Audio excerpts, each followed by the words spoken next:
और उसके बाद 2 संदिग्ध पर हम लोग का जांच टिका, जिसपे कि महेश रजक जो रिंकू होटल घाघरा का मालिक है और एक सीमा ठाकुर जो रिंकू होटल वहीं का स्टाफ है। जब ये पूछताछ किया गया तब ये बातें सामने आई कि ये जो मिथिलेश यादव है इसके द्वारा अक्सर उस होटल में बियर या शराब वहाँ से वो परचेज करता था और वहाँ पहले भी उन लोगों के आपस में कई बारी तू मैं हुई थी। उस दिन भी पैसे को लेकर के मिथिलेश यादव के द्वारा पैसा देने में आनाकानी किया जा रहा था।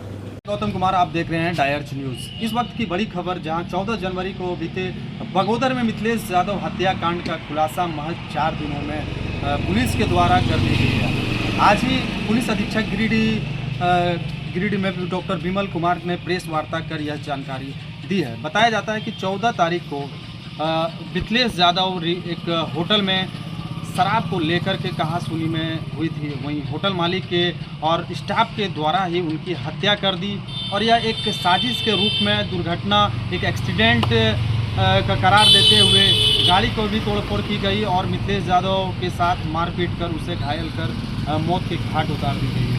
और आज ही यह प्रेस वार्ता कर सूचना दी गई है। आगे की वीडियो के माध्यम से आप देखें कि कैसे गिरिडीह पुलिस अधीक्षक डॉक्टर विमल कुमार के द्वारा इस हत्याकांड में छिपे राज और खुलासा किया गया है। 14 अगस्त को सूचना मिली थी सुबह में कि किसी राजनीतिक पार्टी से संबंधित कोई व्यक्ति है जिनकी हत्या हो गई है। बाद में पता चला कि वो उनका नाम मिथिलेश यादव और छोटी यादव है, जो कि बगोदर का रहने वाला है। और इसको लेकर के एक SIT बनाया गया और साथ में जो हमारा इन्वेस्टिगेशन सेल है जिला स्तर का, उसके भी इंस्पेक्टर और संबंधित पदाधिकारियों को लगाया गया। ये पूरी टीम काफ़ी अच्छे से काम की, टेक्निकल इनपुट पे और ह्यूमन इनपुट पे। और उसके बाद 2 संदिग्ध पर हम लोग का जांच टिका, जिसपे कि महेश रजक जो रिंकू होटल घाघरा का मालिक है और एक सीमा ठाकुर जो रिंकू होटल वहीं का स्टाफ है। जब ये पूछताछ किया गया तब ये बातें सामने आई कि ये जो मिथिलेश यादव है इसके द्वारा अक्सर उस होटल में बियर या शराब वहाँ से वो परचेज करता था और वहाँ पहले भी उन लोगों के आपस में कई बारी तू मैं हुई थी। उस दिन भी पैसे को लेकर के मिथिलेश यादव के द्वारा पैसा देने में आनाकानी किया जा रहा था। और ऐसी परिस्थिति में ये महेश रजक के द्वारा बोला गया कि भाई पैसा दोगे तभी तुम्हें बियर मिलेगा। और इसी स्थिति में इसने अपना किसी को QR कोड के लिए इन्होंने मंगाया और QR कोड से पैसा वो संबंधित के द्वारा बताया गया कि आपके अकाउंट में आ गया है। पर जब अकाउंट में पैसा नहीं आया तो इन लोगों का आपस में फिर बकझक हुआ और फिर वो शराब के नशे में था, वहाँ से वो गाड़ी लेके चला गया। चूँकि ये महेश रजक और सीमा ठाकुर, इन लोगों को लगा कि पैसा नहीं आया है और इनके चूँकि थोड़ा देर पहले भी झगड़ा हुआ था और पूर्व में भी झगड़ा हुआ था, इसी को लेकर इन लोगों ने उसका पीछा किया।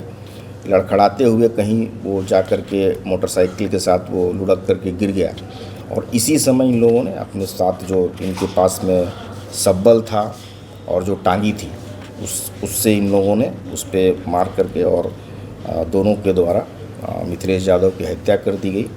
और पूरे जो गाड़ी था उसको एक्सीडेंट का रूप देने का भी प्रयास उन लोगों ने किया। और इन लोगों के पास जो ये टांगी और सब्बल थी, ये दोनों चीज़ बरामद किया गया। उन लोगों के ही परिसर में इन लोगों ने रखा था।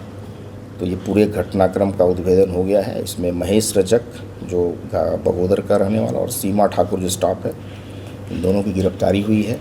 और इसमें जो टांगी और सब्बल, ये दोनों सामान में बरामद हुए हैं। साथ ही साथ जो गाड़ी जिसमें पीछा किया गया था, लाल रंग का पैशन मोटरसाइकिल, और बाकी जो उनके मोबाइल फ़ोन थे वो भी बरामद कर लिया गया है।